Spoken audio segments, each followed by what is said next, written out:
Greetings, this is Brandon, the freight broker with Alliance Logistics, and today we're going to be talking about load board, the three basic functions of load boards and how we use load boards as freight brokers and freight agents. Now, we have two different types of load boards that we're going to be discussing today. One is DAT and the other is Internet Truckstop. These are the two largest load boards in our industry, so that's why we focus on these two load boards. There are a number of load boards out there.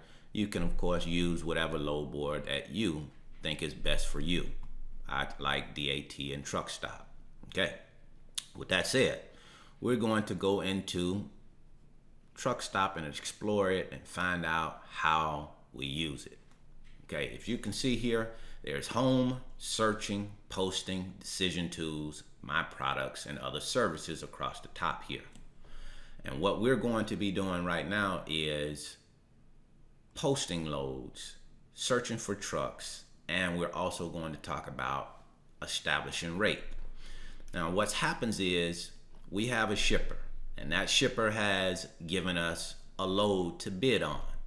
So what we have to do now is come up with a rate to that shipper so that we can possibly earn the right to move that load. Okay, so there's a process, there's a way that we establish a rate, and of course, not only establish rate, but once we establish that rate, then we want to take it and sell it to a truck. So first of all, we're just talking about right now establishing a rate, and we're not going to go into an all-out formula as to how to establish rate. We're going to deal with a basic approach here. Okay, so let's take a look at that, how we would do that. Now, remember, we said earlier that first of all, now we're talking to our shipper. He wants a bid on a particular lane. Let's say he wants a bid on a lane that goes from Green Bay, Wisconsin to Marshville, North Carolina. So in order to give him a bid, we got to come up with a starting point. What type of price are we going to give him? What are we going to base that price on? So that's why we would come into our load board to kind of get an idea of what prices are in that particular lane. Okay, so in order to do that, we want to go to our rate mate. If you see here across the top, you have something up here called my products, and I'm going to go into my products and see what we have available there. You see it says load tracking rate mate oversized rates. We're going to go to rate mate because we're trying to establish a lane, a rate in a particular lane. Okay, so let's just say we're going from Green Bay, Wisconsin to Marshville, North Carolina.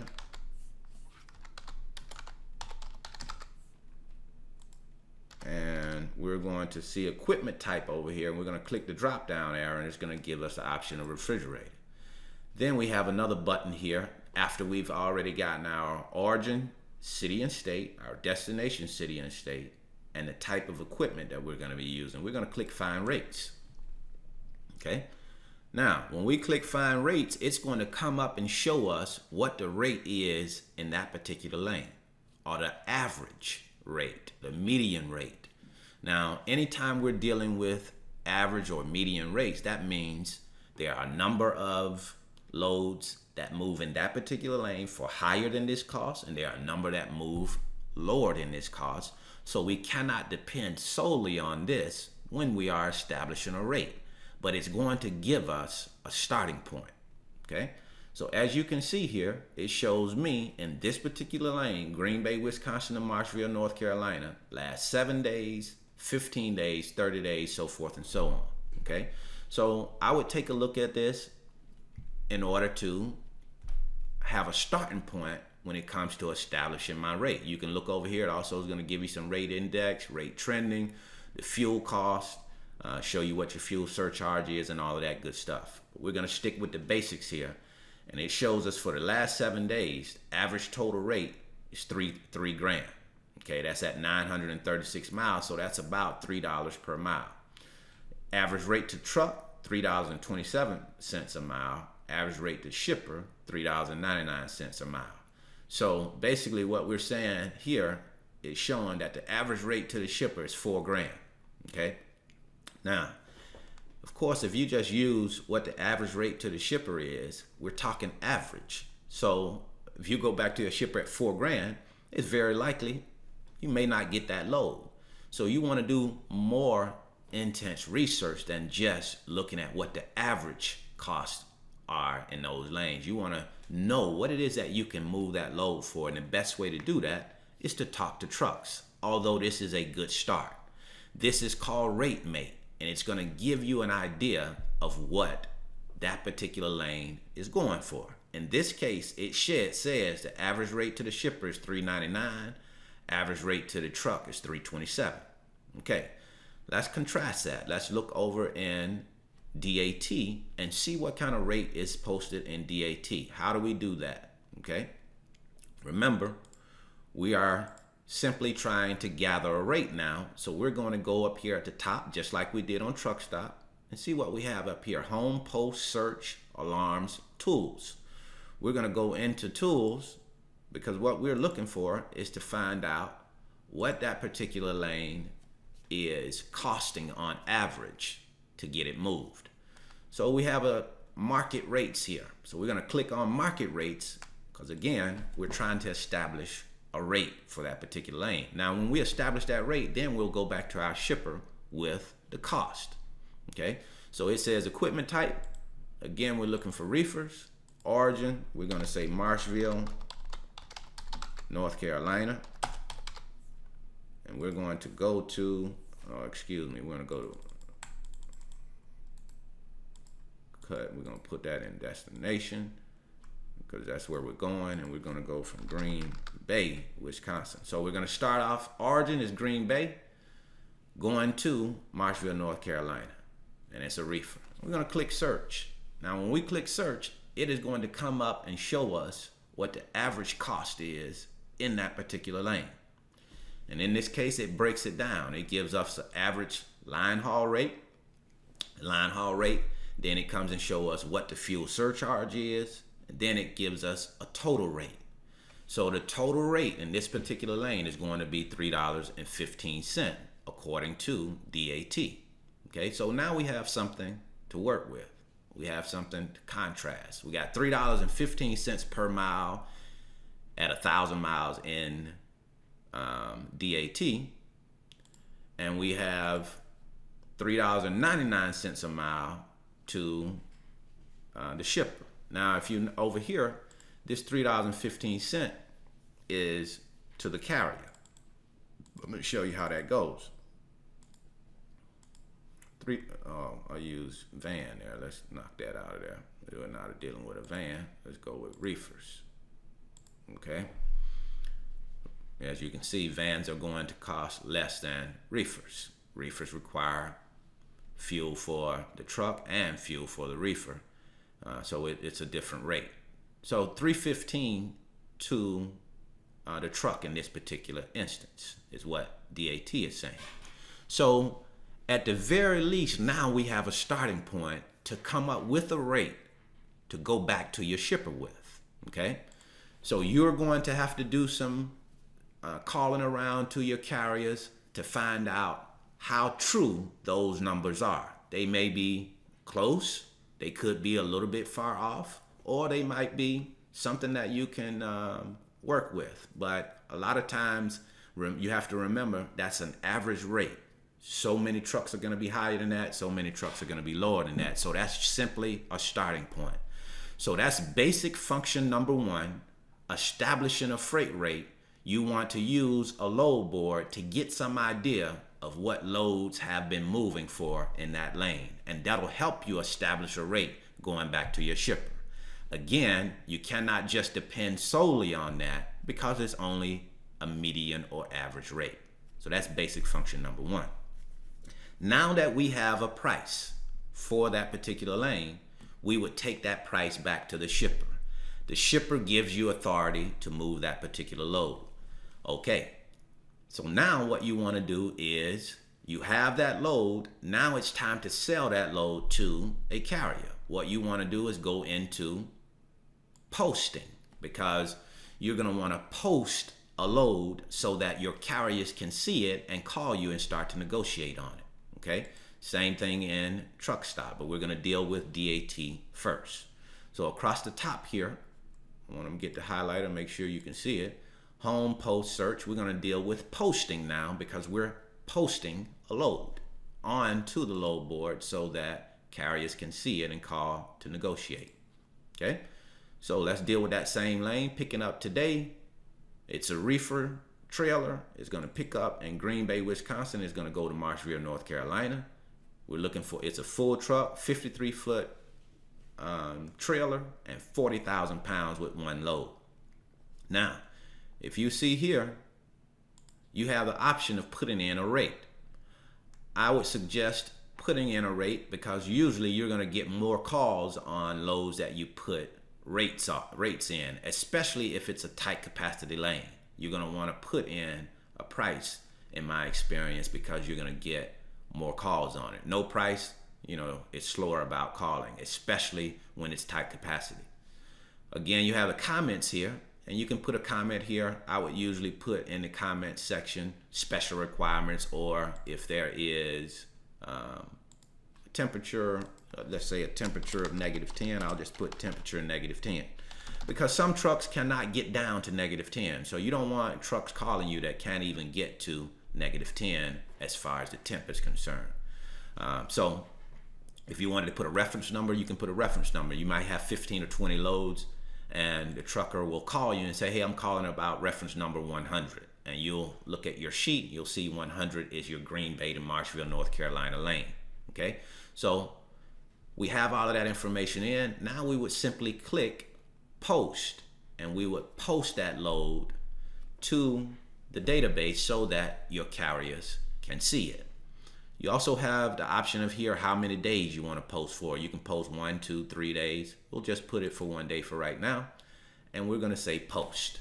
Now when we post that load, once it loads and processes, then carriers can see that this load is available. If you look down here, now that load is posted. It shows how long it's been posted. Of course, we just posted, so it doesn't have a time yet. It's 0. Picking up in Green Bay, dropping off in Marshville, North Carolina on the 16th of October. Reefer type, the type of trailer is a reefer. Full load, 53-foot, 40,000 pounds, and it's posted now. It has a status of posted. Okay, but we're going to take that off because we don't want to start receiving calls on that load. So that is how you post a load. We're going to delete that. So when you post that load, now that your carriers can see it, they're going to start to call you to negotiate on that particular load. Okay. Now, another thing that we want to look at, we've just talked about going in and looking at the rates in that particular lane to help us establish a rate back to our shipper. We came up with a rate that we went back to the shipper with. Now we're going to talk about, we just talked about posting that load so that our carriers can see it. And now I want to talk to you about trucks in that particular lane. And we would do this first if we were actually doing this real time to establish what type of capacity in that lane. But this is a third function that we're going to talk about, understanding what type of capacity you have in that lane. And we want to do truck searches to know that. So if you come up here, you'll see search, and I'll get this to make sure you can see it. You'll see search here. We're going to click on search to establish what kind of trucks we have in that lane. Okay, we go over here and we see trucks. I'm going to click the same information. It's a reefer. It's going from Green Bay to Marshville. Notice here it says 100 radius. That simply means that within 100 miles of your pickup point. You don't want to go outside of that because many trucks don't want to travel over 100 miles to pick up a load, because then, just depending on the load, how much money in it, it may not be worth traveling that far. When you start looking at what kind of fuel you're spending to go and pick up that load. So usually about a 100-mile radius is what trucks are willing to do. So we put 100 miles.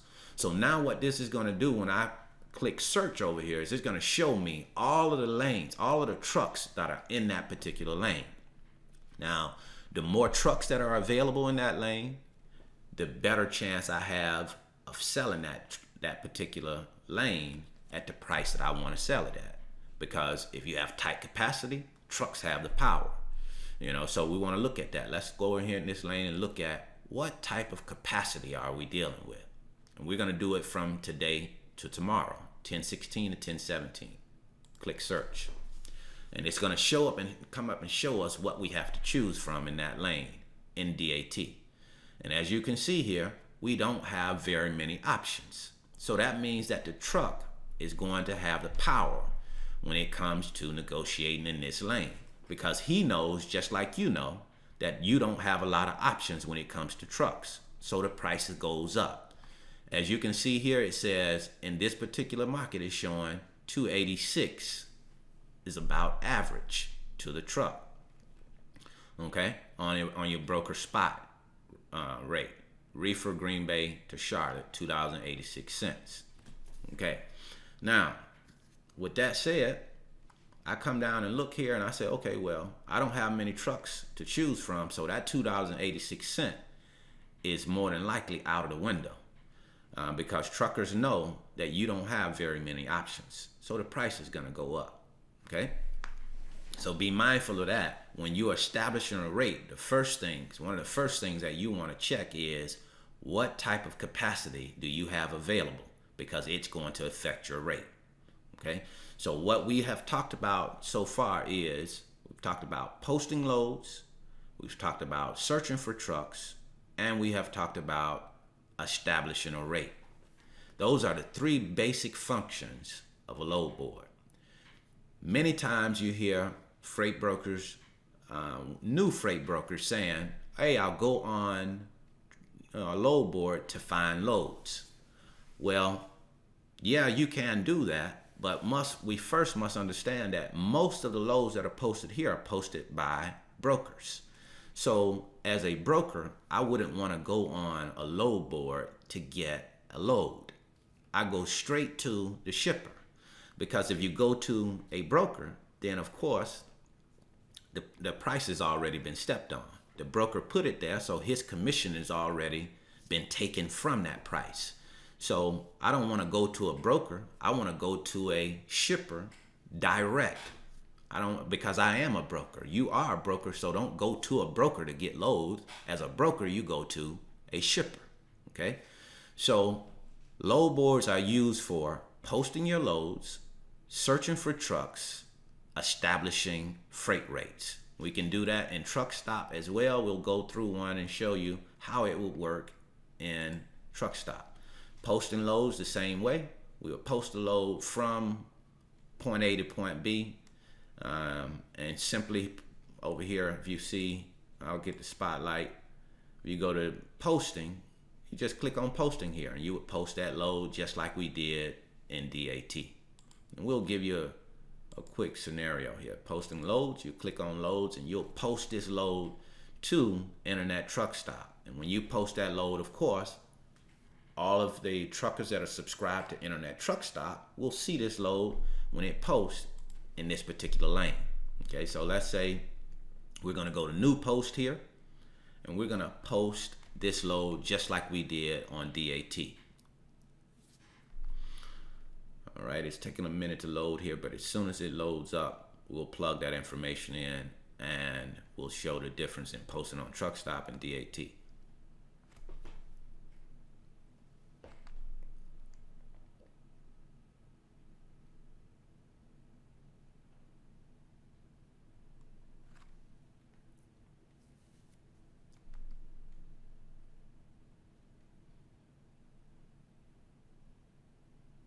Okay, Internet Truckstop can be a little bit slow, but it'll pop up here very shortly.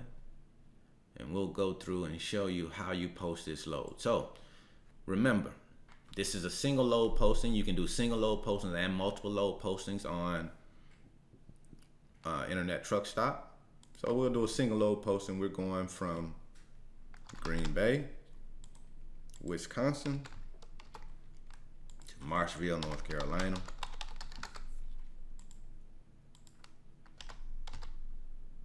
If we had the zip codes, we could just plug the zip codes in instead of the city and state. Here we're going to use the trailer type of, the reefer. And we're going to go down here and put in, let's just say we put in a rate of $2,500 for that particular lane. Weight is 40,000 pounds.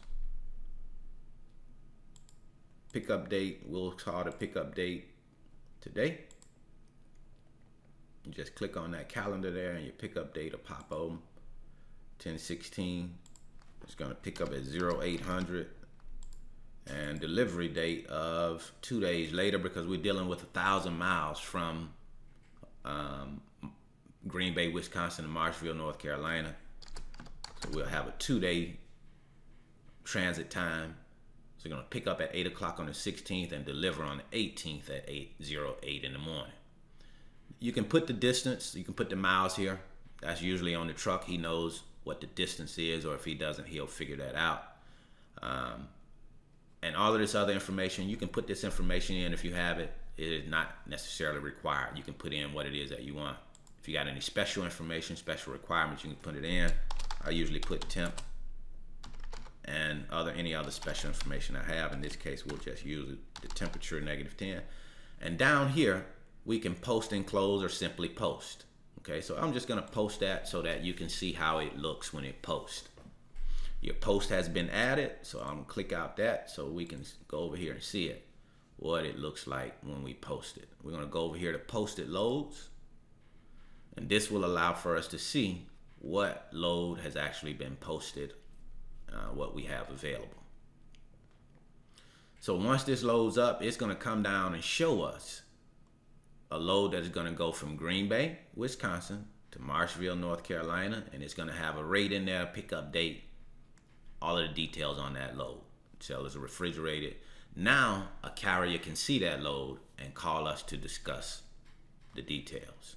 I'm gonna click there and remove that particular load out of there so we don't get any calls. But those are the 3 basic ways that we use load boards: posting loads, obtaining a rate, and of course searching for trucks. Those are the 3 basic ways that I, as a freight broker, use load boards. Again, you hear people talking about using load boards to go and get loads. To me, that is more so for trucks, because normally, most times, brokers put the loads on these load boards. So we don't want to, as a broker, go to a broker for a load. So you're going to go direct to shippers, and a lot of times shippers are not on load boards posting loads. They use brokers to do that. So we want to go direct to the shipper instead of going to a load board for a load, because that's not going to be in your best interest as a broker to go to another broker for a load. That's what we have to share with you today when it comes down to being able to use your load board, getting the most out of your load board. Those are the 3 basic functions. And again, when we're talking establishing rates, we're not going to use just what Internet Truckstop says or DAT says when it comes to rate. We're going to have to be a little bit more creative. We're going to have to talk to trucks to figure out exactly what you can get that load moved for, because simply that's an average or median rate that we come up with when we use these rate mate products. So I hope this was helpful. Thank you so much for your time.